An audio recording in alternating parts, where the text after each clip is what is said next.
On a sunny morning, something unusual happened. I heard footsteps coming into the house. It was Kevin and Elizabeth, carrying a lot of luggage. They were breathing heavily, but when they saw me, they smiled sarcastically and said, "We're moving in with you today. If you don't like it, divorce me and leave." I was shocked, but Kevin and Elizabeth started setting up their things in the living room. Then, Stella came in, looking sorry. I quietly said, "It's okay, but are you sure about this?" Kevin looked pale when he heard me. He quickly ran out of the house. A few minutes later, he called me, yelling so loud that even Elizabeth could hear it. "Are you serious? Why didn't you say anything before?" I calmly replied, "I thought I mentioned it." After a pause, Kevin said, "Anyway, I'm coming back," and hung up suddenly. Elizabeth seemed like she might faint from Kevin's yelling. I said, "I'm actually looking forward to Kevin coming back," which made Elizabeth twitch in surprise. I added, "Get ready, the trouble's just starting. My name is Madison, and I'm 45 years old. I work in an office, and last year, I got transferred to a very busy department, so I've been working a lot. I married Kevin when I was 40. We met at a company party where Kevin was a guest, and we hit it off because we're both from the same hometown. Kevin is 5 years older than me and is very confident, which was perfect for me because I had almost given up on marriage by that time. We dated for a year and got married without a wedding ceremony because Kevin thought it was a waste of money, which made me a little sad, but looking back, I wish I had thought more about the marriage before agreeing. "Hey, you didn't do the laundry again, did you?" Kevin asked. He was what people call a henpecked husband. Before we got married, he lived alone and could do housework, but after we married, he started saying men shouldn't do housework. He refused to do it and told me, "I'll do it tonight," since I got home late from work. I replied, "Coming home to be yelled at just makes me more tired." Kevin, upset with my response, raised his eyebrows and said, "Don't talk back. Who do you think brings home the food you eat?" Honestly, I earn more money than Kevin. He knew this when we got married, and we agreed on both of us working, but after a year of marriage, it felt like he had completely forgotten that. I used to argue with him, but as Kevin kept getting angrier and shouting more, I stopped. I quickly started apologizing just to keep the peace. "I'm sorry, it was my fault." Kevin replied, "Do you really think so?" "Yes, thank you," I said. "It's because of your hard work that we can live this life." This would make Kevin happy. He'd hum a tune and then go take a bath. At first, I thought his henpecked behavior was kind of manly, but after 3 years, I was getting tired of it. I didn't choose divorce though, because my in-laws were such wonderful people. I'd go out to lunch with my mother-in-law, Mia, once a month, and my father-in-law, Ricky, would give me birthday gifts. At their house, Kevin was kind and smiled, and we had good times together. My own parents had passed away when I was young, so my in-laws were like real parents to me. That's why I hesitated to divorce Kevin.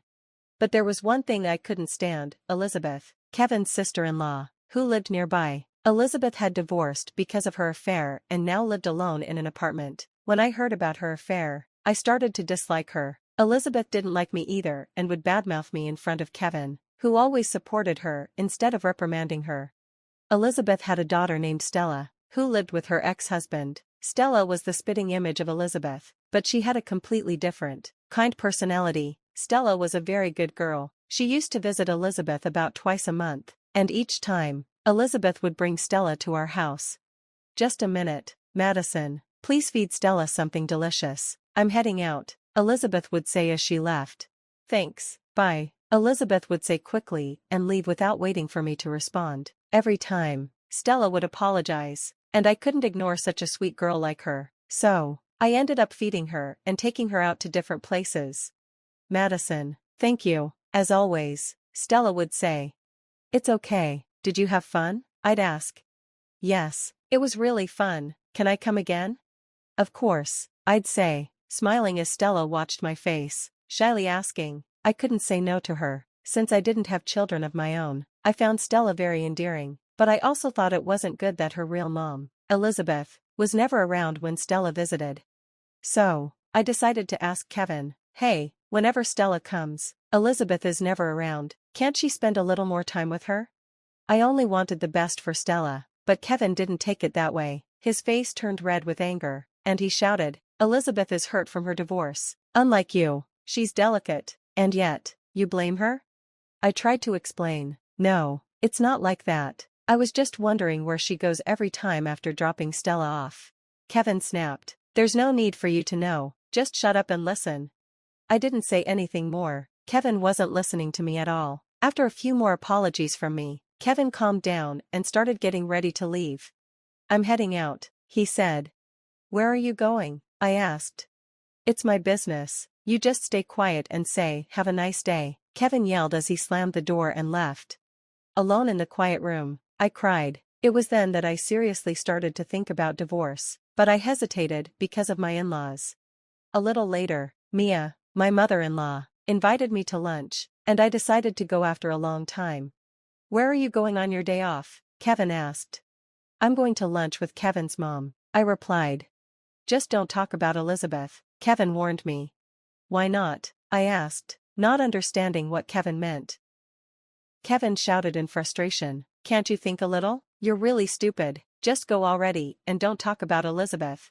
Before I could respond, Kevin shoved me out of the house. Still upset, I went to meet Mia, and we talked over lunch. By the way, Elizabeth is coming over, right? Mia asked. Huh, you knew? I said. I thought so. Mia sighed deeply and then apologized to me. Apparently, Stella had told Mia that she was bothering me by visiting.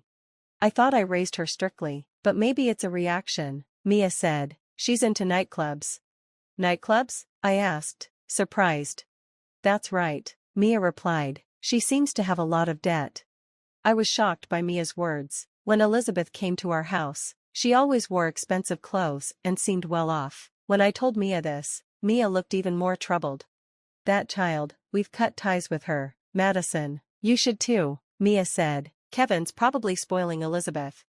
Mia then told me something surprising. When Elizabeth's affair was exposed, Kevin kept supporting her. He even paid off her debts. Hearing this was an eye-opener for me. I'm thinking of divorcing Kevin, I told Mia. I'm sorry for the trouble, I added. That's all right, I'll support you, Mia said, holding my hand. I thought about how things might have been if my own mom were alive, and I started making plans for the divorce. I worked on the preparations carefully so Kevin wouldn't notice. Hoping to wake Kevin up to the truth, I casually mentioned Elizabeth's debts, but Kevin wouldn't listen. As I faced more of Kevin's yelling, I realized I no longer felt any love for him. With the help of my in-laws, I gathered enough evidence and learned some shocking truths. Then, the day of action came unexpectedly. On a sunny morning, which was rare these days, I heard footsteps coming into the living room. It was Kevin and Elizabeth, carrying a lot of luggage. They were out of breath, but when they saw me, they smiled sarcastically and said, "We're moving in with you starting today. If you don't like it, divorce me and leave." Ignoring my shock, Kevin and the others began spreading their things around the living room. Then, Stella, looking apologetic, followed them in. I quietly said, "It's okay, but are you sure about this?" Kevin turned pale when he heard me, then rushed out of the house. A few minutes later, he called. When I answered, he started shouting so loudly that even Elizabeth could hear it. "Are you kidding me? Why didn't you say anything before?" he yelled. "I thought I mentioned it," I said calmly. After a pause, Kevin replied, "Anyway, I'm coming back," and then hung up suddenly. Elizabeth looked like she might faint from Kevin's yelling. "I'm actually looking forward to Kevin coming back," I said. At my words, Elizabeth's shoulders tensed in surprise. "Get ready, the trouble is just beginning," I added. When Kevin returned, he immediately confronted Elizabeth. "Elizabeth, what's this about your debts? I didn't know anything about it," he asked. "It's just a small debt," Elizabeth answered, avoiding eye contact. I couldn't help but laugh at her response. Elizabeth glared at me, so I decided to respond. "Really, Elizabeth? Calling $150,000 a small debt? I couldn't call such a huge amount a small debt." Elizabeth turned to me with a face that looked like she might cry when I casually mentioned the amount, but I had no intention of letting her off easily. "The guy from the nightclub, he recently got married, right?" Elizabeth got dumped, huh? Kevin asked. "I'm not dumped," Elizabeth snapped. "Once I get this house, he'll come back to me, and when we sell this place, we'll use the money." Elizabeth had accidentally revealed her plan and looked at Kevin with a guilty expression. Kevin, confused, kept glancing back and forth between Elizabeth and me. I decided to tell Kevin the truth. "Elizabeth plans to kick me out," Then you and she will sell the house. With the money, she'll pay off her debts and fund her nightclub guy. What the hell is that? Kevin asked, stunned. He couldn't believe his sister was using him like this. Is this all a lie? Kevin asked, his voice shaking. I want to live with Stella, so let us stay, I said, trying to reason with him. I was planning to work and support both you and Stella. Hearing Kevin's words, my head ached. He couldn't support his wife, but he was planning to support his sister and niece. Elizabeth defiantly replied, you're just an ATM, big brother. Once we sell the house, I can go back to him. Won't you listen to my request? ATM? What's that about? Kevin asked, clearly confused. Enough, Elizabeth, Kevin shouted in frustration. The two of them kept yelling at each other, and it felt ugly and ridiculous. I wasn't the one who spoke up though, it was Stella. Enough, both of you, Stella said. I don't want to live together. I only came here today to say goodbye. What do you mean? Elizabeth and Kevin both asked, shocked. They stopped fighting and turned to look at Stella. Stella sighed deeply, then looked at Elizabeth with a cool, distant gaze. She started to speak slowly. Mom, you're not interested in my life, right? I think I told you before, but I'm going to study abroad starting high school. So, today I'm here to tell you goodbye. I never heard anything like that. Elizabeth raised her voice in shock. Stella looked at her with clear disdain. Because you never really listen to me, you're always chasing after men. I don't need a mom like that. Madison is my mom. What do you mean? Elizabeth glared at Stella, as if she were an enemy, but I was just as surprised. Stella walked up to me and hugged me tightly. Thank you for holding my hand, for the delicious meals, for listening, and for taking me places. You felt like a real mom. Stella's words warmed my heart. I felt so fulfilled and happy, as if everything I had done for her had finally paid off. I never had children, so I often worried if I was interacting with Stella the right way. That's why I was even more moved by her words. Stella, I too am happy to be with you. Do your best over there, I said, wiping away my tears. Stella smiled at me. Yeah, I want to call and send messages. Is that okay? Of course, I said, and we shared a laugh. Elizabeth watched us, resentfully, then, with a smug smile, as if she had an idea, she started laughing. Stella, I'll go with you. It's hard to live there alone, isn't it? Let's live together. They'll pay for our living expenses, right? I was astounded by her audacity, and Stella beside me looked just as disgusted, but Elizabeth, unaware of our reactions, continued to fantasize about life after going abroad. Mom, while Stella's at school, we can go to the beach or shopping. When she's working her part-time job, I'll take a nap. At night, I'll go out a bit. Elizabeth only talked about leisure, with no mention of work. Stella looked at her with contempt and suddenly burst into laughter. What's so funny? Elizabeth asked angrily. It's hilarious, Stella said. Why would I want to live with you? Besides, I'm going to be in a dormitory, so you can't come. Elizabeth's face turned red with anger, but before she could lash out at Stella, someone interrupted. Enough already, came a deep voice. Ricky suddenly appeared in the living room, surprising Elizabeth. Mia was with him, looking angry. I heard from Madison and came here. How long are you going to keep troubling everyone? Mia said sharply. Mom, this is a misunderstanding. Stella decided this on her own. Elizabeth tried to explain. But Mia stepped forward, raised her hand, and a loud slap echoed in the living room. The room fell silent. Elizabeth was the first to speak. That's awful. You hit me. Mia retorted. You deserve it. I should have stepped in sooner. I left you alone after all the trouble you caused for Madison. We've arranged for you to stay with a relative. We're leaving now, Mia said. Elizabeth turned pale and looked to Kevin for help, but he avoided her gaze. Feeling betrayed, Elizabeth was led out of the house by Ricky. Kevin looked at me, pale-faced, and said, Hey, I'm sorry, I should have listened to Madison more. I'll listen from now on. Mia retorted, surprised by Kevin's casual words. What a naive thought. She continued, emotionlessly, I told you before not to involve yourself with Elizabeth, especially when you're married, but you didn't listen. Now, the only choice left is divorce. Kevin looked at me, shocked, and I smiled at him, feeling slightly relieved. I then prepared to drop the bombshell. Let's get a divorce. I'll also claim alimony for your verbal abuse, and maybe for infidelity too, I said. Kevin stumbled over his words, trying to act innocent. Infidelity? What are you talking about? I felt pathetic for ever thinking such a man could be reliable. I pulled out several photos from my bag and showed them to Kevin. Do you recognize this woman? Did you take secret photos? If someone is doing something they shouldn't, isn't it their fault? Kevin, seemingly out of excuses, stayed silent, looking frustrated. I laid out some documents and had him sign them. After everything was finalized, I smiled at him and said, "Thank you for everything. Even though I made more money, did all the housework, and handled everything else, it was me who took care of everything, so take care, and don't forget the payments." Kevin had nothing more to say. I said goodbye to Mia and left our house. I arranged to pick up my belongings later and stayed at a nearby hotel.